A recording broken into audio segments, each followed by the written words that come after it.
सर्वांना नमस्कार. मी आज ठेचा बनवत आहे. खूप छान लागतो हा ठेचा. आपला महाराष्ट्राचा फेमस आहे हा ठेचा. त्यासाठी मी मिरच्या भाजून घेतल्या बघा. मिरच्या काय करायच्या, धुवून घ्यायच्या आणि पुसून घेतल्या आणि तव्यावर भाजायच्या. थोड्याशा मिरच्या भाजल्यानंतर मी शेंगदाणे टाकत असते. का बरं, शेंगदाणे आणि मिरच्या जर एकत्र टाकल्या ना, शेंगदाणे जळून जातात. त्याच्यामुळे मी आधी थोड्या मिरच्या भाजून घेते आणि नंतर शेंगदाणे टाकते.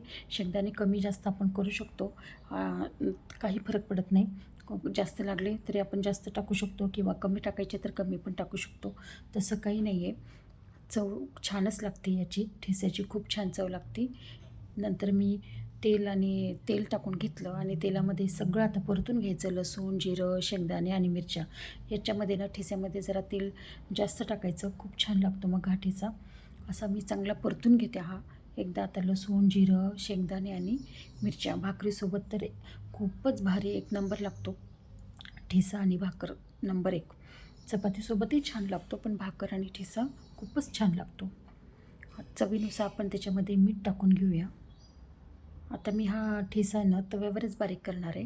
हा ठेचा आपण मिक्सरमध्ये पण बारीक करू शकतो किंवा खलबत्त्यामध्ये पण कुटून घेऊ शकतो. मी तव्यावरच बारीक करत असते त्याला. तांब्याने बारीक करत असते. असं बघा, असं तांब्या घ्यायचा आणि त्याला असं बारीक करायचं, आबडधोबड बारीक करायचं. खूप बारीक नाही करत मी ठेचा असा. असं त्याला बारीक करून घ्यायचं ठेच्याला. मग छान लागतो. याची चव ना अशी तांब्याने आपण जर ठेचा करून घेतला ना, याची चव वेगळीच लागते. म्हणून आम्हाला असाच आवडतो, असा बारीक केलेला तांब्याने. त्याच्यामुळे मी असं तांब्यानेच त्याला बारीक करून घेत असते. असं आबडधोबड बारीक करून घेतलं तांब्याने त्याला. खूप बारीक नाही करत मी. हे बघा, असं करून घेतलं तर ठेचायला आपला आबडधोबड. चवीला पण छान लागतो मग असा हा.